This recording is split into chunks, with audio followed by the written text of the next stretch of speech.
Welcome to Career Tools. This week, task management and the high S. The questions this cast answers are: what's the best task manager for a high S? What downfalls do high S's have with their task management? And how can high S's get better at task management? This week's Career Tools guidance is brought to you by Roadmap, the new Manager Tools application module that will walk you step by step through rolling out the Trinity one-on-ones and feedback. Or if you've already rolled out the Trinity, if you're already a fully functioning Manager Tools manager, you'll be able to measure and map your one-on-ones and your feedback. And if you're a director or above, give you insight into the managers beneath you and their rollout and how they're doing. Please come see it. October 2nd is launch. We're talking about the DISC model again this week and task management, which we've done for all of the other profiles on DISC, D, I, and C. And if you don't know what the DISC model is, there's a bunch of stuff on the website. Go to the website, search for DISC. There's lots of explanations. But basically, it is a way of looking at people's behaviors and putting them into sort of categories. Sounds weird because you don't categorize people, but putting people into groups by similar behaviors.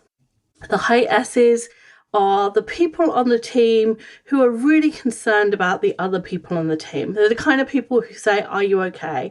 They're the kind of people who notice that somebody's behavior is a bit off, that their emails are a bit short, or they're the people who bring cookies and donuts to meetings. They're the people that if you ask about the team, they tell you each person individually about that team. They're really concerned with how people are. They're also reserved, so they tend to be quieter, they tend to talk more slowly. If you interrupt a high S, they will stop talking, because if you need to interrupt, then what you're about to say must be more important than what they're going to say. A high D and a high I who interrupt all the time, there's no importance to what they're saying, but the S just assigns it because they're so much kinder. So having given you that kind of brief view of what a high S's are known for being diligent. If you want something done, your high S will want to do it for you. A high D will also get a task done, but a high D does a task because it's a task and it needs doing. A high S wants to do it because it's for you. And the problem is that they want to get things done for everybody else too. And in addition, because they're people, because they have this concern for people, they often put the person before the task.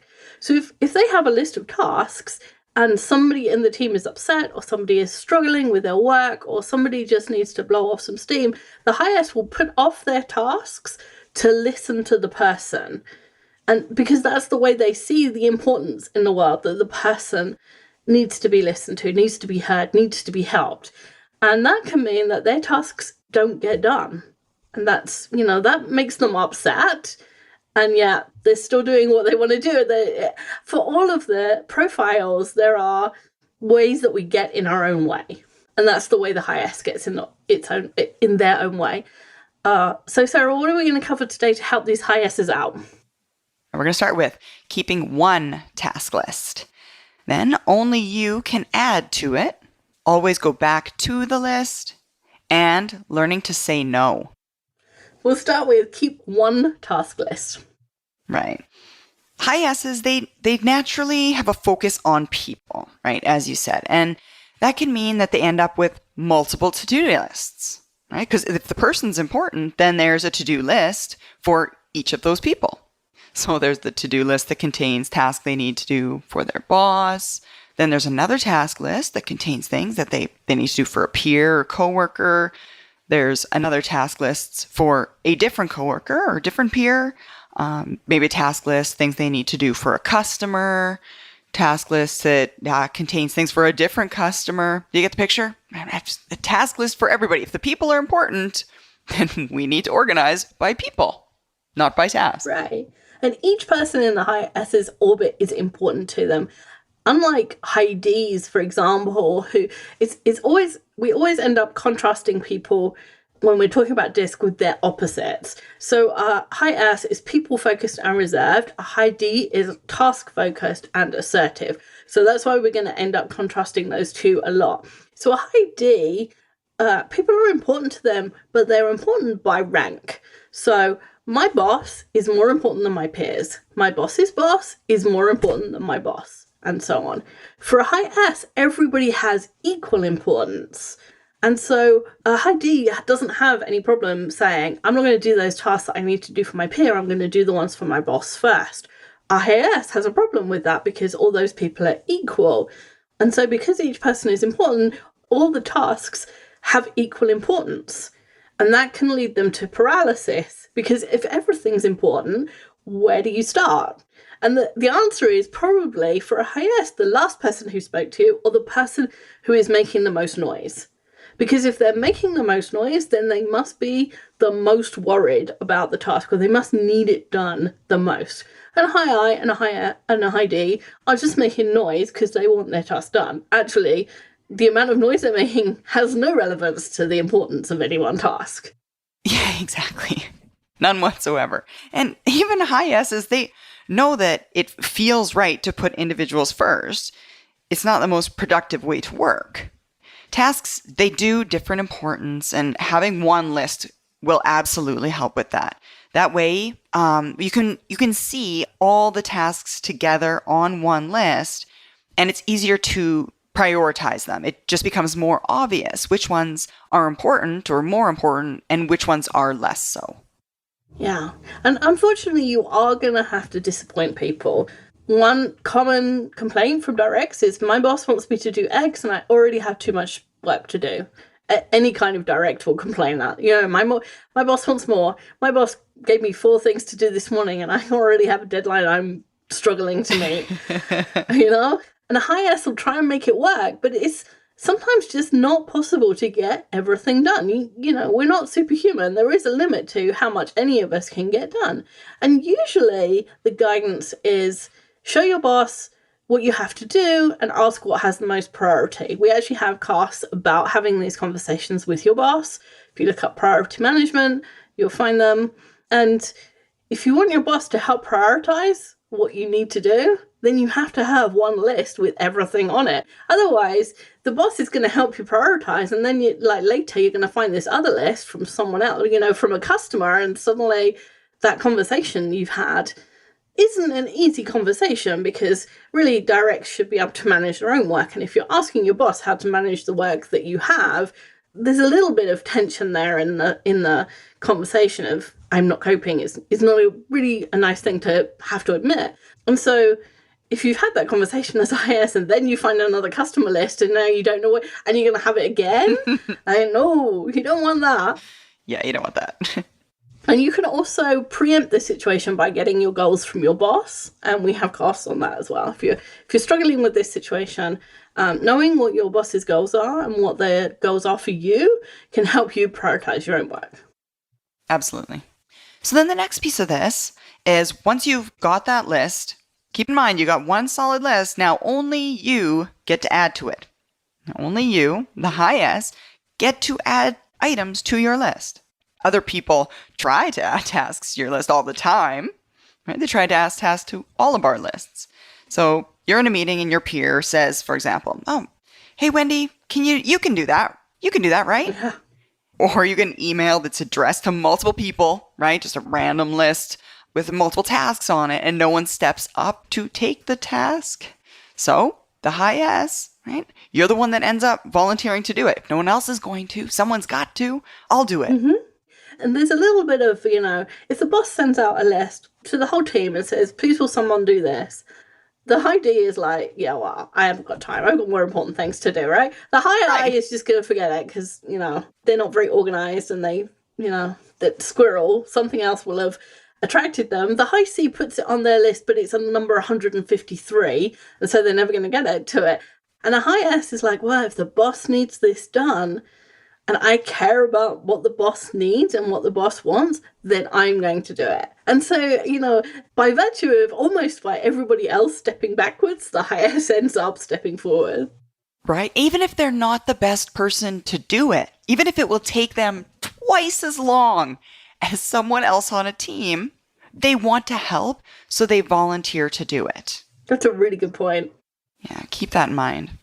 And there are also the situations, right, where you've taken it upon yourself to do something. So for example, you've been getting donuts for your team meeting all year long and now feel obligated to continue. I can't just not. They'll be disappointed. Yeah. Things like that. Or peers randomly send a note saying something like, can you help this sort this out? Or can you help this customer with X problem, whatever it may be. So you feel obligated to then take that on. And as S's, you can say yes to all these things, right? In fact, if you want to be a good team player, you probably want to say yes to as many tasks as you possibly can. But what we don't want you to do is to just automatically, without thinking about it, say yes. That's just allowing other people to add to your task list. Instead, before jumping out and saying yes, look at your task list as a whole, right? Can you afford to do this task? Are you the person that's best cut out to do this task, right? Can you get this new task done to the required standard within the timeline that's required to have this thing completed? And then add tasks to your list consciously, having considered your ability, your time to do them and to do them well. Right. You can also ask yourself, does this task need to be done? And does it need to be done by me? So it's like kind of two questions if you're struggling with it. If you ask those separately and in turn, that can help you. So for example, we'd argued that the donuts at the weekly staff meeting are not strictly necessary. Does it need to be done? No. No one is going to die if there aren't donuts at the staff meeting. I read this, I don't know where I read it ages ago, but I remember it every now and again. It said, Navy SEALs do not have donuts at meetings. Which always, if you want to be elite, then you probably don't need donuts at your meeting. But it's definitely not essential. Can you sort this customer out? Does this need to be done? Yes. Does it have to be done by you? Only you can know that. But it's often the case that other people are better suited, as Sarah said earlier, are better suited to doing certain tasks. If it takes you longer and it's more difficult for you, there isn't a good reason for you to do it just because you're available or you could do it. And how many of us do things that other people should learn to do just because it's easier for us? I do that all the time. So it's quicker for me to do it than explain it to you. And that's me being a ID and thinking, okay, I just want this over with. But really, it's much better to teach everybody else to do tasks that are within their remit, right? I wouldn't be teaching people to do my job, but things like, for instance, Sarah, you send out emails through MailChimp to our customers. At some stage, I had to teach you how to do that, and I could do that for you every week, but it's within your job to do it. And so to take the hour or hour and a half or however long it took me to teach you, that was better than me doing it every week for you. If you answer the question, does this task need to be done? Yes. Does it need to be done by me? Yes. Is this something I can do? Yes. And you don't consider, does it really need to be done? Does it really need to be done by you? And can someone else learn how to do it? Should someone else learn how to do it? Then that's how you end up with an overflowing task list. Absolutely it is. So now that we've got it narrowed down to our list, the next piece is going to be always go back to the list. High S's are distracted by the people thing of the moment. And you're working at your desk. If someone comes in to the area with a story of a terrible commute or something awful that happened this morning, a high S is inclined to want to listen, right? Giving this person all the time they need to just vent, discharge their feelings about the terrible commute to work this morning. And if that story takes 15 minutes, that's 15 minutes of the day that's now gone. It's lost, and you don't get that back.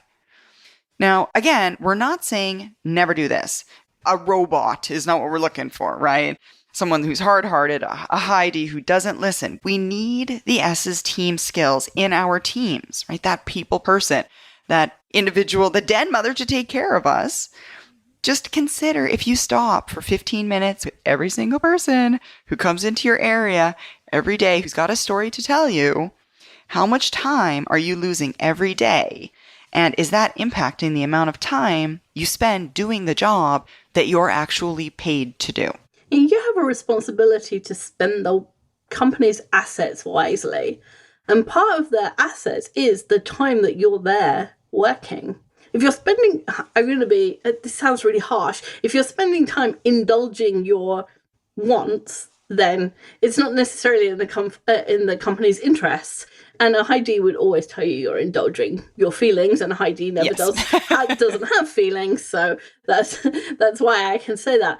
And that's probably too strong a way to put it, but there is, you're not just considering how you feel and what the things you want to do. You have a responsibility to the company to spend the assets wisely. And some of those assets are your time and your energy and your brain power that you bring to work and which they pay you for. So when you get distracted, go back to your list. The temptation is to go to the thing that's calling you. Your email, your text messages, your IM, your co-workers, you start a conversation with somebody, you listen to somebody, and that makes you think, if so-and-so had a bad commute, then I know that this other person comes in the same direction. I wonder if their commute was bad. I should ask them, and because I'm concerned for them, and maybe there's something I can do. Instead of that, have the conversation, go back to your list. Go back to your list. Go back to your list every time. And it will take some time to train yourself out of that habit. But it's okay to go back to your list and say, okay, I've got nothing with a deadline for 3 weeks. I'm good. I can go and talk to that second person about their commute. But you can only do that if you go back to your list and look at your list and decide. Don't just go with the flow. Don't go with the first thought that comes to you, but actually think about it and make a decision and say, I have time to go talk to that person. Now consider that person might not have time to talk to you. That's another consideration of the company's assets. But instead of doing what's habitual, think, go back to the list, make a decision, then decide, then do what's best, and not necessarily what you want to do. Right. Think back to when you're looking at that list, what were you doing before you were interrupted? Right? Typically people come up when you're in the middle of something, right? So finish that before switching tasks. Right? An hour ago, you decided that task, whatever you were working on in that moment, was a priority. And your being interrupted doesn't change the priority in most cases, right? So when you are interrupted, make a mark on your task list, whether it's paper or electronic, so that you can find your place when you come back to it, might be helpful. Okay, so here's the hardest part, learn to say no. It's a really hard lesson for HIASs to learn. Right? Saying no disappoints people, and that is the opposite of what the HIAS wants to do, right? They don't want to disappoint anybody. That's how they get into this situation. But if the HIAS says yes to everything, just because you're trying hard to please everyone, you end up pleasing no one, is the problem. There's so much to do, and you can't do it to the quality required. You can't do it to the timeline required. And the people that you said yes to, they end up even more disappointed now because you can't do what you said you would do. And that's an even worse, in my opinion, a worse situation to find yourself in than having said no in the first place, because it's you that suffers. Right? You end up looking badly because you can't deliver, but all you wanted to do was the right thing to begin with. Yeah. And we have guidance on saying no. We have other podcasts about saying no. And again, you can search on the website and you'll find them. But here's the gist. Be clear about why you're saying no means actually know in your own head. And this again goes back to what's on my list, what's my priority, what are my deadlines, what do I need to be doing, and be able to say that. So if I say to Sarah, hey Sarah, I've written my newsletter, but it needs loading into MailChimp and I don't have time. Will you do it for me? Then Sarah has to say, as a HIAS, you can play a HIAS for a minute, Sarah, that Sarah has to say as a HIAS, no, I'm sorry, I have something to do for Mark. I can't do it right now, or I can't do it for you. The HIAS, that feels bad, but you have to say it because otherwise you disappoint Mark and his deadline, right? Absolutely. And even more, don't tell a story, right? That is, don't give lots of reasons you can't.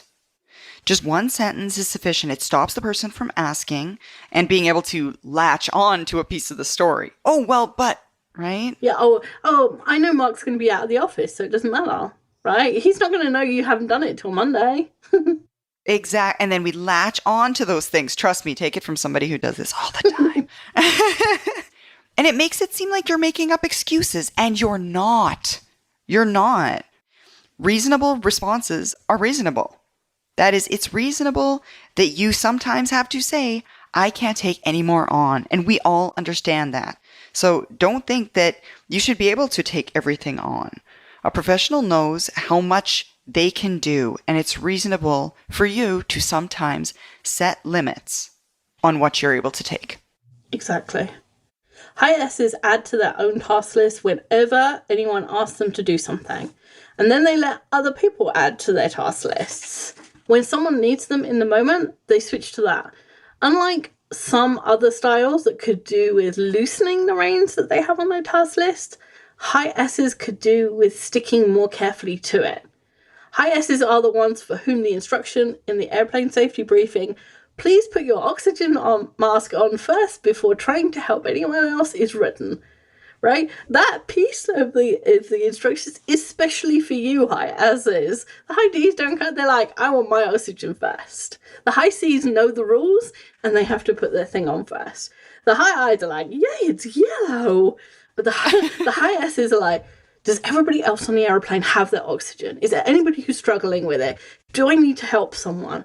If you don't have oxygen, you pass out in, 30 seconds, you're useless to everybody else. And a High S has to remember that every day. If you burn out, you're no help to anyone. And it's okay to say no sometimes. Absolutely it is. Thanks, Sarah. Thank you, Wendy. Bye, everyone. Hope that was useful. We'll see you again next week.